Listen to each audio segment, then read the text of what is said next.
بسم اللہ الرحمن الرحیم۔ پچھلے سبق میں ہم نے فتویٰ کی اہمیت اور اس کی عظمت اور اس کی ذمہ داری کے بارے میں جانا، اور یہ بھی کہ ایک مفتی کے لیے شرائط کیا ہیں اور کس مفتی کو فتویٰ دینا جائز ہے، کس کو نہیں جائز ہے۔ اس طرح کی کچھ باتیں ہم نے پڑھیں۔ آج مفتی کے احکام کچھ ہم پڑھیں گے۔ امام نووی علیہ رحمۃ الرضوان نے اس کے تعلق سے ایک فصل باندھی ہے جس میں مختلف مسائل ذکر کیے ہیں۔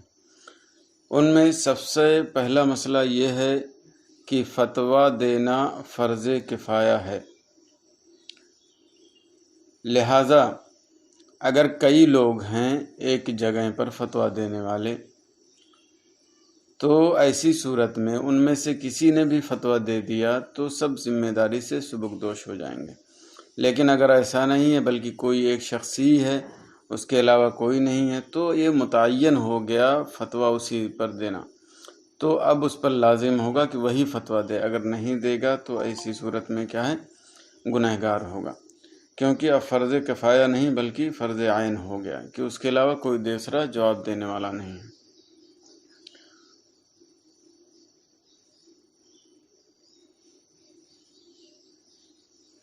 اور اگر کسی عامی نے کوئی ایسا مسئلہ پوچھا جس کا وجود ہی نہیں ہے، تو ایسی صورت میں مفتی کو اس کا جواب دینا چاہیے یا نہیں؟ تو امام نووی علیہ رحمۃ الرضوان فرماتے ہیں کہ عام لوگوں کو اس طرح کا جواب نہیں دینا چاہیے جو مفروضہ ہو۔ ہاں، علماء ہیں وہ کچھ مسائل ایسے استخراج کر لیتے ہیں کہ آئندہ کام آئیں گے، تو اس اعتبار سے اگر وہ آپس میں بحث کر کے یہ کریں تو وہ سوال جواب سب درست ہوگا۔ جیسے کہ فقہ حنفی میں بہت سارے مسائل فقہاء کرام نے ہمارے نکالے ہیں جن کا وجود نہیں تھا، لیکن دھیرے دھیرے آگے چل کر کے بہت سارے مسائل پیش آئے جو انہی کی بنیاد پر حل ہوئے۔ تو علماء اگر ایسا کریں تو کر سکتے ہیں، لیکن عام آدمی اگر کوئی ایسا سوال کرے جس کا وجود نہیں ہے تو اس کو جواب نہ دیا جائے۔ اور اگر کوئی ایک ہی شخص ہے کہیں پر بھی جس پر فتویٰ دینا ضروری لازم ہے، تو حضور اعلیٰ حضرت علیہ رحمۃ الرضوان فرماتے ہیں کہ اسے سفر کرنے کی بھی اجازت نہیں ہے، یعنی کہ وہ سفر بھی نہیں کر سکتا، کہیں لمبا سفر کہ لوگوں کو ضرورت ہوگی مسئلہ مسائل کی تو اس سے پوچھ نہیں پائیں گے اور لوگوں کی یہ ضرورت موقوف ہو جائے گی۔ کیونکہ بعض لوگوں نے کہا کہ اگر تنہا ہو تب بھی متعین نہیں ہوگا، یعنی اس پر لازم نہیں فتویٰ دینا، لیکن اعلیٰ حضرت علیہ رحمۃ الرضوان کے مطابق یہ ہے کہ متعین ہے، لازم ہے، یہاں تک کہ اس کو سفر کرنے کی اجازت نہیں ہے۔ دوسری چیز جو امام نووی علیہ رحمۃ الرضوان نے ذکر کی ہے یہ کہ اگر کوئی شخص فتویٰ دے پھر اس سے رجوع کر لے۔ اب ظاہر سی بات ہے جس کو فتویٰ دیا ہے وہ عمل کرے گا یا عمل نہیں کرے گا۔ اگر عمل کر لیا تو اگر عمل نہیں کیا تو ایسی صورت میں وہ چاہے کہ مفتی نے جو فتویٰ دیا تھا اگرچہ رجوع کر لیا ہم اس پر عمل کر لیں تو اسے عمل کرنے کی اجازت نہیں ہے۔ البتہ اگر نکاح کا مسئلہ ہو اور اس کے مطابق فتویٰ دے دیا ہے، پھر مفتی نے یا امام نے رجوع کر لیا، تو ایسی صورت میں اس نکاح کو ختم کر دینا لازم و ضروری ہے، اس پر عمل کرنے کی اجازت نہیں ہے۔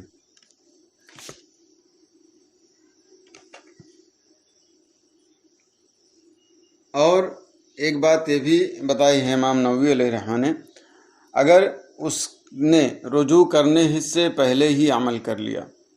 اور وہ مسئلہ دلیل قطعی سے ثابت نہیں ہے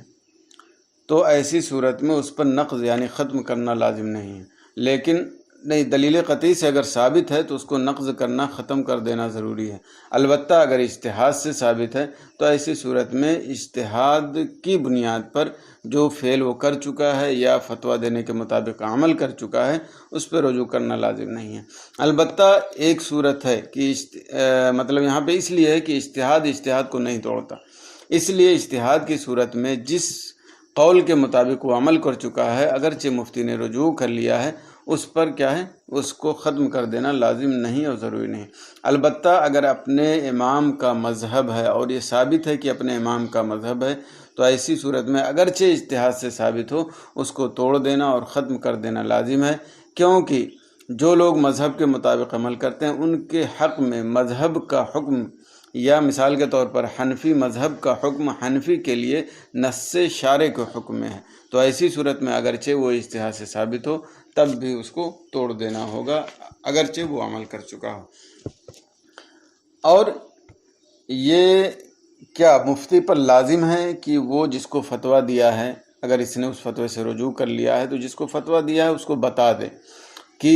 میں نے اس سے رجوع کر لیا ہے؟ تو امام نووی علیہ رحمۃ و رضوان فرماتے ہیں کہ مفتی پر لازم ہے کہ جس کو فتویٰ دیا ہے اس کو بتا دے اور اسے آگاہ کر دے تاکہ وہ اس پر عمل نہ کرے، کیونکہ جب یہ رجوع کر چکا ہے اور اسی نے فتویٰ دیا ہے تو اس کی ذمہ داری بنتی ہے کہ بات اس تک پہنچا دے جس کو اس نے فتویٰ دیا ہے۔ تیسری اور بہت ہی اہم بات ایک مفتی کے لیے، اور جو یہ اہم کام انجام دیتا ہے اس کے لیے، وہ یہ ہے کہ فتویٰ دینے میں تساہلی اور لاپرواہی برتنا یہ حرام ہے، یہاں تک کہ اگر کوئی شخص اس بات سے مشہور ہو جائے، معروف ہو جائے تو اس کا فتویٰ دینا حرام ہے۔ یعنی اگر کوئی بھی مفتی، کوئی بھی عالم جو یہ ذمہ داری نبھاتا ہے اور وہ فتویٰ دینے میں تساہلی کرتا ہے تو ایسی صورت میں کیا ہے، اس کا فتویٰ دینا حرام ہے، گناہ ہے۔ جیسے تساہلی کی ایک صورت یہ ہے کہ وہ تثبت نہ اختیار کرے، بہت گہرائی اور گہرائی میں نہ جائے، بلکہ فتویٰ دینے میں جلدی کرے اور غور و فکر کا جو حق ہے وہ حق ادا نہ کرے، تو یہ تساہلی ہے۔ اس صورت میں بھی ایسے شخص کو فتویٰ دینا حرام ہوگا۔ البتہ اگر کوئی ایسا مسئلہ ہے جس کے بارے میں اس کو بالکل پکا معلوم ہے، کوئی شک اور شبہ نہیں ہے، یقین ہے اس سے پہلے وہ مسئلہ پیش آ چکا ہے، تو پھر جلدی جواب دینے میں کوئی حرج نہیں ہے۔ لیکن اگر کوئی ایسا مسئلہ ہے جس میں تعمل کی ضرورت ہے یا شک و شبہ ہے یا غور کرنے کی ضرورت ہے، لیکن اس نے کیا کیا کہ بس اندازے سے بتا دیا، تو یہ تساہلی ہے جو حرام ہے، ناجائز ہے۔ کسی مفتی کو، کسی عالم کو اس کی اجازت نہیں ہے۔ اور تساہلی کی ایک صورت یہ ہے کہ جو حرام حیلے ہیں، یعنی شریعت اسلامیہ میں کچھ جائز حیلے بھی رکھے ہیں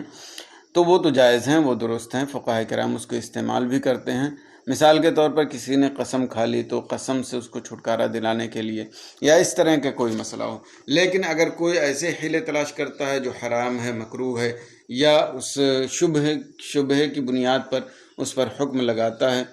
تو یہ ساری چیزیں تساہلی سے آتی ہیں۔ یا یہ کہہ لیجئے کہ کوئی دوست ہے تو اس کے ساتھ نرمی والا مسئلہ بتاتا ہے، کوئی دشمن ہے تو اس کے ساتھ سختی والا مسئلہ بتاتا ہے، تو یہ ساری صورتیں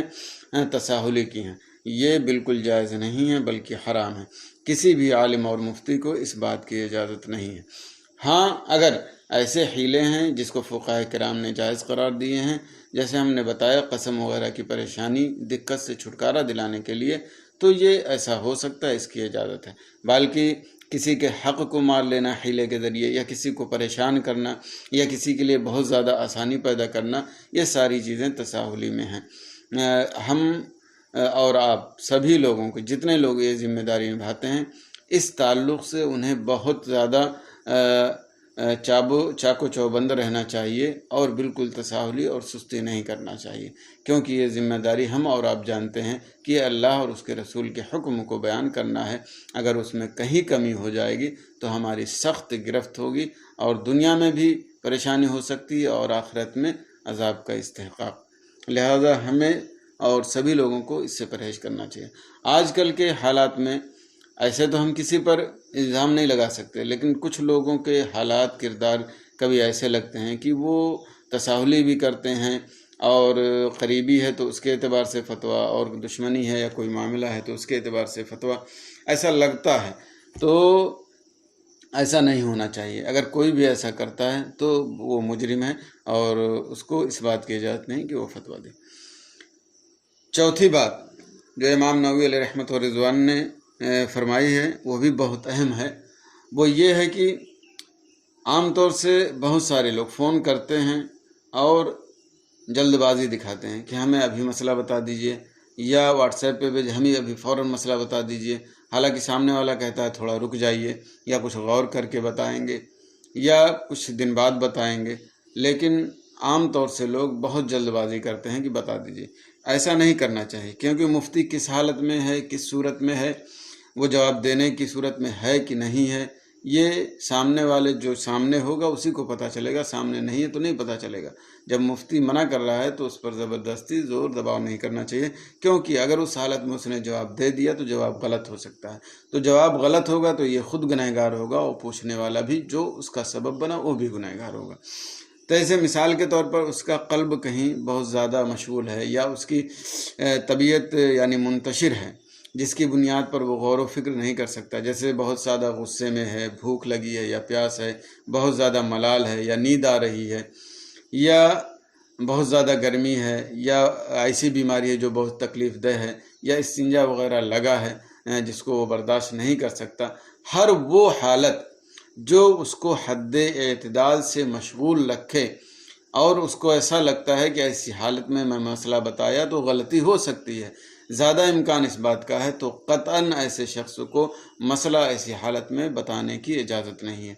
تو ہر مفتی جو فتویٰ دیتا ہے یا مسئلہ بتاتا ہے اسے غور کر لینا چاہیے کہ ہماری حالت کیسی ہے اور اس حالت میں میں فتویٰ دینے کے لائق ہوں یا نہیں. اور سامنے جو لوگ پوچھنے آتے ہیں یا فون کرتے ہیں یا کسی ذریعے سے پوچھتے ہیں، اگر مفتی ان کو تعامل انتظار کرنے کے لیے کہے، رکنے کے لیے کہے، تو انہیں فوراً قبول کر لینا چاہیے، جلد بازی نہیں کرنی چاہیے. کیونکہ ایسے بھی سچویشن ہوئی ہے کچھ لوگوں کی کہ اسی دباؤ کی بنیاد پر جب وہ فتویٰ دیتے ہیں تو غلطی کرتے ہیں، اور اس صورت میں دونوں لوگ مجرم ہوں گے. آگے امام نووی علیہ رحمۃ اللہ رضوان فرماتے ہیں، ہاں اگر اس کی حالت ایسی ہو کہ اگر ان حالات میں بھی وہ جواب دے گا، جیسے ایسے مسئلے ہیں جو عام طور سے پیش آتے رہتے ہیں اور اس کے ذہن میں بالکل جاگزی ہے، تو پھر ایسی حالت میں بھی اگر اس کو لگتا ہے کہ غلطی نہیں ہوگی تو وہ جواب دے سکتا ہے. لیکن اگر تھوڑا بھی امکان ہے کہ وہ غلطی کر جائے گا، یا کوئی ایسا مسئلہ ہے جس میں تعامل کی ضرورت ہے اور اس حالت میں وہ ایسا نہیں کر سکتا، جواب دینے کی حالت میں نہیں ہے، تو اسے جواب دینے کی قطعاً اجازت نہیں. اور پانچویں مسئلے کے بارے میں امام نووی علیہ رحمۃ اللہ رضوان گفتگو کرتے ہیں، وہ یہ ہے کہ ایک مفتی کیا زبانی جو فتویٰ دیتا ہے اس کی بنیاد پر وہ پیسہ لے سکتا ہے کہ نہیں، روپیہ لے سکتا ہے کہ نہیں. تو کہتے ہیں کہ مختار اور اولیٰ اور بہتر یہ ہے کہ وہ تبرع کرے، یعنی بغیر عوض کے فتویٰ دے اور وہ کام کرے. البتہ بیت المال سے وہ پیسہ لے سکتا ہے یا روپے لے سکتا ہے.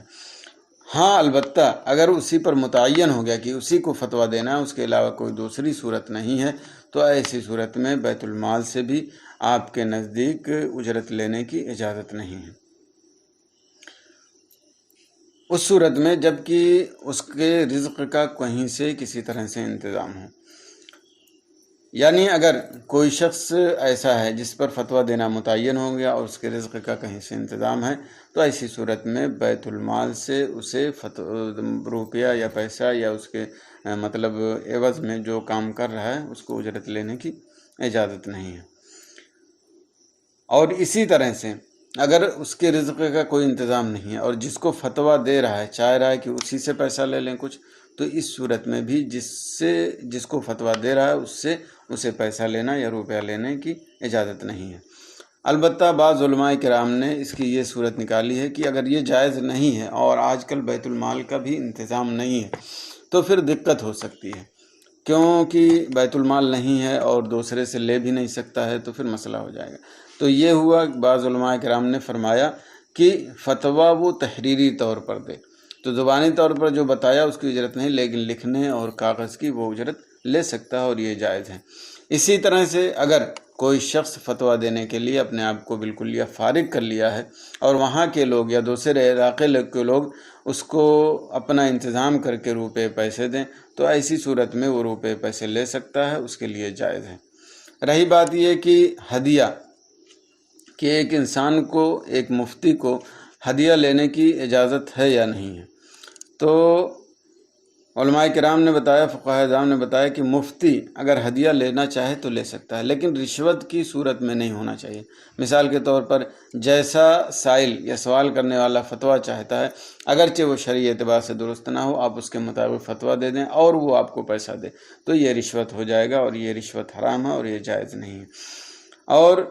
امام نووی علیہ رحمۃ و رضوان نے بھی فرمایا، اپنے وقت کے حاکم پر لازم ہے کہ وہ بیت المال سے ایسے لوگوں کا انتظام کریں، جیسے امیر المومنین حضرت عمر رضی اللہ تعالیٰ عنہ کیا کرتے تھے۔ آپ ہر وہ شخص جو مسئلہ مسائل بتانے کے لیے اپنے آپ کو فارغ رکھتا، پڑھانے کے لیے، لوگوں کو سکھانے کے لیے فارغ رکھتا، اس کو 100 دینار سالانہ دیا کرتے تھے۔ تو یہ حضرت عمر رضی اللہ عنہ کا طریقہ ہے۔ ایسے ہی ہر جگہ ہونا چاہیے۔ یہاں تو بیت المال نہیں ہے، لیکن یہاں کی عوام یا یہاں کے ذمہ داران لوگ اگر مفتیان کرام یا علماء کرام کے لیے صحیح طریقے سے انتظام کریں تو انشاءاللہ بہت بہتر اور اچھا کام ہوگا۔ ظاہر سی بات ہے، جب انسان فارغ البال ہوگا، جیسا کہ اعلیٰ حضرت علیہ رحمۃ و رضوان نے فرمایا کہ علماء کو فارغ البال کیا جائے اور ان سے اچھے کام لیے جائیں، تو جب انسان ہے، ایک عالم بھی، ایک مفتی بھی، اس کو بھی بال بچوں اور ساری چیزوں کو ضرورت ہوتی ہے، تو ظاہر سی بات ہے جب وہ ان کی طرف سے بے نیاز ہوگا تبھی وہ بہتر طریقے سے کام کرے گا۔ تو ہمارے جو بڑے لوگ ہیں یا ذمہ دار لوگ ہیں، انہیں اس کی طرف پورے طور سے توجہ دینی چاہیے اور اس میں کوئی کمی نہیں چھوڑنی چاہیے۔ 7ویں بات کہ ایمان اور اقرار کے تعلق سے مفتی کو فتویٰ دینے کی اجازت ہے یا نہیں۔ تو بہرحال کسی کے تعلق سے اگر فتویٰ سوال آیا تو فتویٰ تو دینا ہی ہے، جواب تو دینا ہی ہے، لیکن اس صورت میں جب کہ آپ کو قسم اور اقرار کے الفاظ کے تعلق سے معلوم ہو، تو جیسے آپ جس گاؤں میں رہ رہے ہیں تو وہاں کے حالات کے اعتبار سے تو آپ کو معلوم ہوگا، اگر معلوم ہے تو آپ جواب دیں۔ لیکن اگر کہیں باہر سے آیا ہے، جس علاقے کی زبان آپ کو معلوم نہیں، وہاں کا عرف کیا ہے، وہاں کا طریقہ کار کیا ہے، آپ کو معلوم نہیں ہے، تو چونکہ قسم اور اقرار کا مدار عرف پر ہوتا ہے، کیسے استعمال کیا جاتا ہے، اس کا مطلب کیا ہوتا ہے، معنی کیا ہوتا ہے، مفہوم کیا ہوتا ہے، ظاہری لفظ کا اعتبار نہیں کیا جاتا۔ تو جب تک جہاں سے مسئلہ آیا ہے اس کے بارے میں آپ کو معلوم نہ ہو جائے اور وہاں کے استعمال کا طریقہ کیا ہے، آپ اس وقت تک اقرار اور ایمان یعنی قسم وغیرہ کے تعلق سے جواب نہیں دے سکتے، کیونکہ اگر عرف آپ کو معلوم نہیں ہے تو زیادہ امکان ہے کہ آپ کا جواب غلط ہوگا۔ اس لیے اگر کہیں ایسی جگہ سے اس طرح کے مسائل آئیں تو وہاں کے عرف کے تعلق سے آپ معلوم کر لیں، پورے طور سے اطمینان ہو جائے، جبھی آپ اس کا جواب دیں، ورنہ جواب نہ دیں۔ اس کے بعد امام نووی علیہ رحمۃ و رضوان نے 7ویں بات کہی ہے، جو بھی وہ بھی بہت اہم ہے، یہ کہ ایک مفتی کو ایسا نہیں ہے کہ جو بھی کتاب اٹھایا، معتمد غیر معتمد، بالکل پہیلی کی حیثیت ہے کتاب کی، بالکل مطلب مختصر ہے کہ ہم ڈائریکٹلی اس کو نہیں سمجھ سکتے، اس میں حاشیہ اور تشریح کی ضرورت ہے، تو اس طرح کی کتابوں سے ہمیں فتویٰ دینے کی اجازت نہیں ہے، بلکہ لازم اور ضروری ہے کہ جب ہم فتویٰ دیں تو ایسی کتاب کا انتخاب کریں جو قابل اعتماد ہو، قابل قبول ہو اور اس کا نسخہ معتبر ہو۔ ہاں، ایک صورت ہے غیر معتبر نسخے سے فتویٰ دینے کی، وہ اس صورت میں جبکہ وہ مفتی بہت دقیق نظر رکھنے والا ہو اور بہت گہرائی اور گہرائی رکھتا ہو اور اس کے عبارات سے، اس کے نظم و نسق سے وہ سمجھ جائے کہ یہ مسئلہ جو بتایا گیا ہے اگرچہ نسخہ معتبر نہیں ہے، مسئلہ جو بتایا گیا وہ صحیح ہے، تو اس صورت میں وہ جواب دے سکتا ہے۔ لیکن یہ بھی اس شخص کے لیے جو مذہب میں اہل تخریج کی حیثیت رکھتا ہو، مطلب بہت بڑا مفتی ہو اور دلائل کی بنیاد پر اور امثلہ کی بنیاد پر دوسرے جدید مسائل کی تخریج کر لیتا ہو، اس صورت میں اس کی اجازت ہے۔ اور وہ بھی جب یہ نقل کرے گا یا منسوب کرے گا تو یہ نہیں کہے گا قال الامام ابو حنیفہ، بلکہ یہ کہے گا کہ میں نے امام شافعی علیہ رحمہ سے یا امام اعظم ابو حنیفہ علیہ رحمہ سے یہ چیز پائی یا اپنے مذہب میں یہ بات پائی، ڈائریکٹلی کسی کی طرف منسوب نہیں کرے گا۔ اور اگر اہل تخریج سے نہ ہو، یعنی بہت دقیق نظر رکھنے والا نہ ہو، امثلہ سے مسائل نکالنے کی اس کی صلاحیت نہ ہو، تو ایسی صورت میں ذکر کر دے وضاحت کرتے ہوئے کہ فلاں کتاب میں ہم نے یہ مسئلہ پایا، تو ایسا کر سکتا ہے۔ اور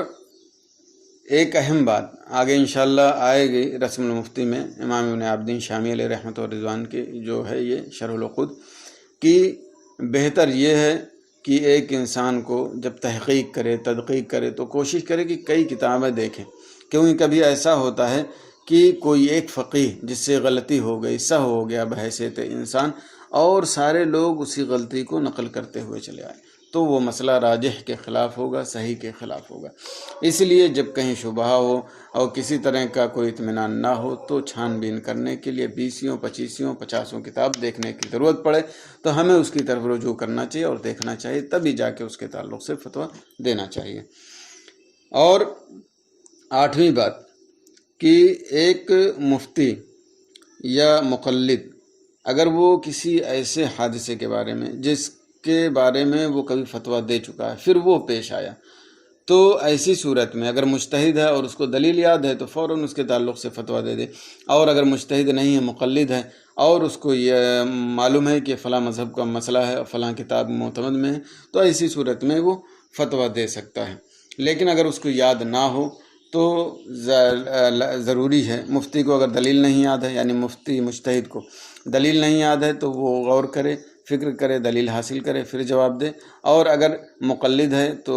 تأمل کر لے، غور کر لے، اور کس کتاب میں اصلاح موجود ہے پھر اس کے بعد ہی جواب دے، اس کے بغیر جواب نہ دے۔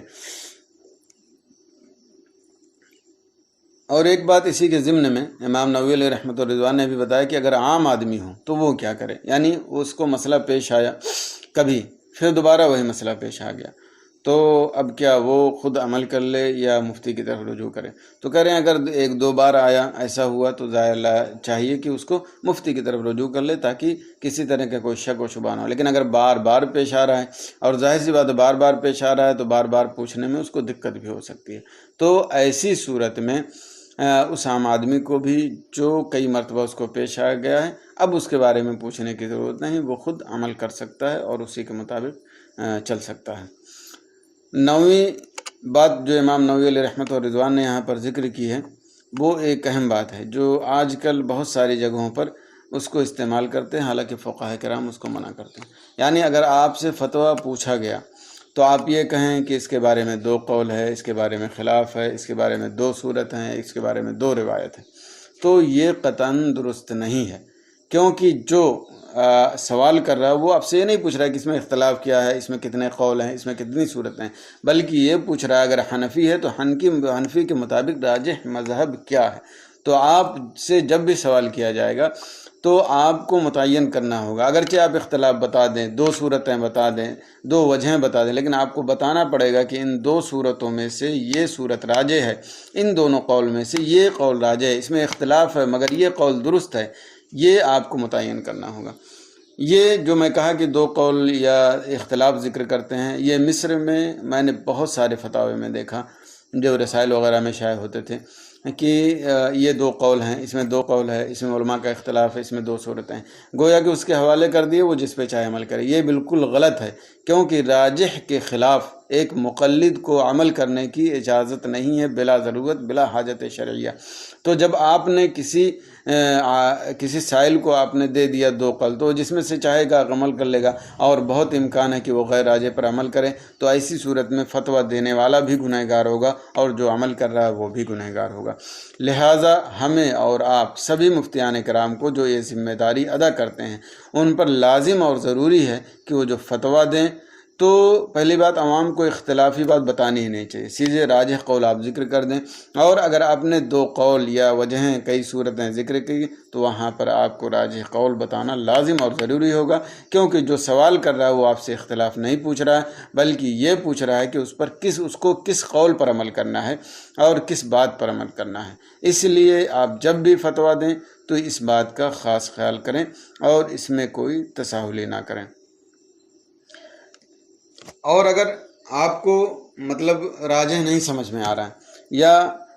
اس میں سے کون صحیح ہے اور کون صحیح نہیں ہے، تو ایسی صورت میں آپ توقف کر سکتے ہیں، انتظار کر سکتے ہیں یہاں تک کہ آپ پر کھل جائے کہ دونوں قولوں میں سے کون سا راجح ہے، یا کہ آپ اس کے تعلق سے فتویٰ ہی نہ دیں، جیسا کہ بہت سارے علماء کرام نے بہت ساری صورتوں میں فتویٰ ہی نہیں دیا کہ ان کو اطمینان نہیں ہوا۔ تو ایسی صورت میں مطلب آپ یہ بھی کر سکتے ہیں، توقف کر سکتے ہیں، یا اس کے تعلق سے فتویٰ دینا ترک کر دیجئے، اس کا جواب نہ دیجئے۔ بہرحال ہم کو سبھی لوگوں کو اس بات کا خیال کرنا لازم اور ضروری ہے کہ اختلاف نہ بتائیں عوام کو، بلکہ جو راجح ہو، جو صحیح ہو، وہی قول کے مطابق ان کو بتا دیں، اور اگر اختلاف ذکر کر دیا تب بھی اس کو آگاہ کر دیں کہ آپ کو کس قول پر عمل کرنا ہے۔ تو یہ مفتیوں کے بعض احکام تھے جن کو امام نووی علیہ رحمت و رضوان نے ذکر کیا ہے۔ تو اس میں ویسے سبھی اہم ہیں، لیکن خاص طور سے فتوے کے تعلق سے تساہلی کرنا یہ سخت عیب ہے۔ ایک مفتی کو اس سے لازم ہے کہ وہ پرہیز کرے۔ اسی طرح سے اقرار اور ایمان کے تعلق سے اگر فتویٰ دینا ہے تو اس میں بھی بہت چستی دکھانے کی ضرورت ہے کہ یہ سوال کہاں سے آیا ہے، اس کا عرف جہاں سے سوال آیا اس کے بارے میں معلوم ہے کہ نہیں ہے، اس کی پوری تحقیق کر لے تبھی جواب دے۔ اسی طرح سے اگر کسی مسئلے میں شبہ ہو تو ایسا نہیں ایک دو کتاب پر اعتماد کر کے آپ جواب دے دیں، بلکہ 20-25 کتاب اگر آپ کو چھان بین کرنی ہو تو ضرور کریں، اور اسی طرح سے اختلافی اقوال سے پرہیز کریں اور راجح کا ضرور ذکر کریں اور ان باتوں کا ضرور اہتمام کریں۔ تو آج کے اس وقت میں ہم اسی پر اکتفا کرتے ہیں۔ انشاءاللہ مزید آگے کچھ باتیں ہیں جو آداب فتویٰ اور آداب مستفتی کے تعلق سے ہے، اس کو بھی ہم انشاءاللہ آپ کو بتائیں گے، پھر انشاءاللہ کتاب شروع ہوگی۔ السلام علیکم ورحمۃ اللہ وبرکاتہ۔